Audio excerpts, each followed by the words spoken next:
আজ আবার চলে এলাম আর একটা নতুন রান্না নিয়ে, নতুন ভিডিওয়ে।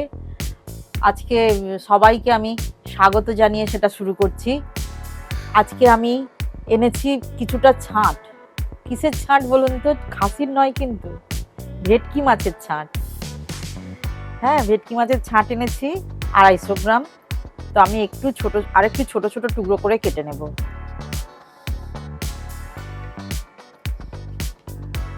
প্রথমেই নিয়েছি 250 গ্রাম ভেটকি মাছ, দুটো টমেটো বড় সাইজের কুচিয়ে নিয়েছি, একটা ক্যাপসিকাম কুচিয়ে নিয়েছি, এটা কর্নফ্লাওয়ার আছে, পেঁয়াজটা আছে, আমি এটাকে বেটে নেব। আর রসুনটা আমি আগেই থেঁতো করে নিয়েছি, বাটিনি কিন্তু থেঁতো। আর কিছু কুচো পেঁয়াজও লাগছে। পেঁয়াজটা আমি প্রথমে বেটে নেব।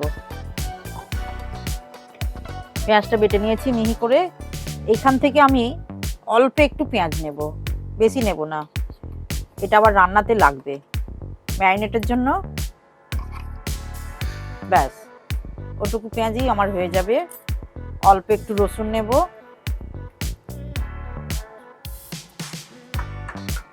একটা ডিম নেব,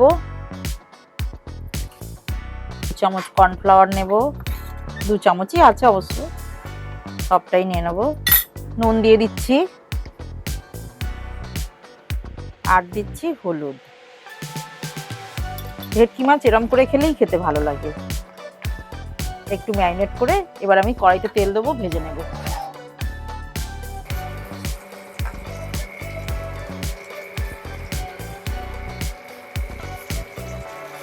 মোরগটা একটু লাল লাল হলেই হয়ে যাবে। সব মাছগুলো ভাজা হয়ে গেল, তেল আমি খানিকটা তুলে রাখবো। এইবার আমি প্রথমে কড়াইতে পেঁয়াজটা দিয়ে দেবো। রান্নাটা করছি ভেটকি মাছের দো পেঁয়াজি, তাই জন্য দুরকম পেঁয়াজ লাগছে, বাটা আর কাটা। হ্যাঁ, এসে গেছে এসে গেছে এসে গেছে। আচ্ছা, এবার আমি দিয়ে দিচ্ছি, এই পেঁয়াজটা প্রায় ভাজা হয়ে গেছে, ব্রাউন কালারটা ধরে নিয়েছে। এর উপরে দিয়ে দিচ্ছি পেঁয়াজ বাটাটা।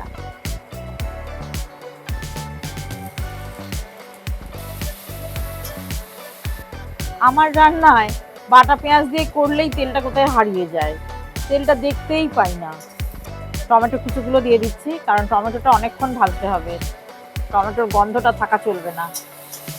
আমি কিন্তু বন্ধুরা মাছটা ভাজার পরে তেলটা খানিকটা তুলে রেখেছি, কারণ অতটা তেলে তো রান্নাটা করা যাবে না, মাছটা কম, মাত্র 250 গ্রাম, যার জন্য তেল তুলে রেখেছি। এবার আমি আদা রসুনটা দিয়ে দিচ্ছি।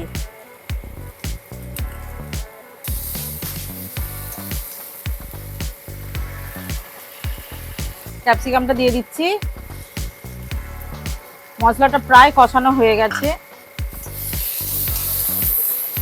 ক্যাপসিকামটা বেশি ভাজবো না, অল্প একটু জল দেব। মাছে হলুদ মাখানো আছে, এখন একটু কম দিলাম, ঝালটা একটু দেব। মাছেতে নুন মাখানো আছে, আমি শুধু এই পেঁয়াজ টমেটো ক্যাপসিকামের মাপে নুনটা দিচ্ছি।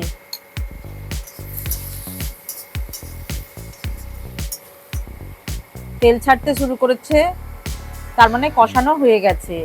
এই অবস্থায় আমি জল দিয়ে দেব। আমাদের তেলটা মুখে যন্ত্র দিয়েই দেখতে হয়, কারণ খুব কম তেলে রান্না করি।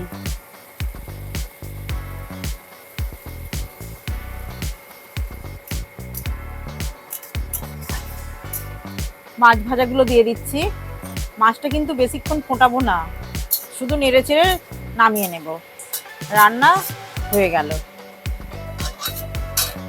ভেটকি মাছের দো পেঁয়াজি। আমি গ্যাস অফ করে দিলাম।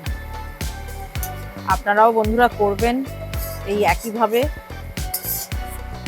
ভেটকি মাছের দো পেঁয়াজা, এটা আপনারা অবশ্যই করবেন। কেমন খেতে হলো আমাকে কমেন্টের মাধ্যমে জানাবেন, লাইক শেয়ার করবেন। আর আমার একটা ছোট্ট অনুরোধ, আমার চ্যানেলটাকে আপনারা নতুন হলে অবশ্যই সাবস্ক্রাইব করে দেবেন, পাশে থাকবেন। আর আমার ফেসবুক পেজ টুকুস কিচেন, সেখানেও ফলো করবেন। আজকের মতো আমি বিদায় নিচ্ছি ভেটকি মাছের দো পেঁয়াজা নিয়ে। খাওয়াতে তো পারছি না, খারাপও লাগে, শুধু দেখাই, কি করব বলুন। আপনারা করবেন এইভাবে। আজকের মতো আমি বিদায় নিচ্ছি, আবার পরের ভিডিওতে দেখা হবে। এই যে দেখুন একদম কি বলবো, সেই জুসি একদম সেরকম হয়েছে।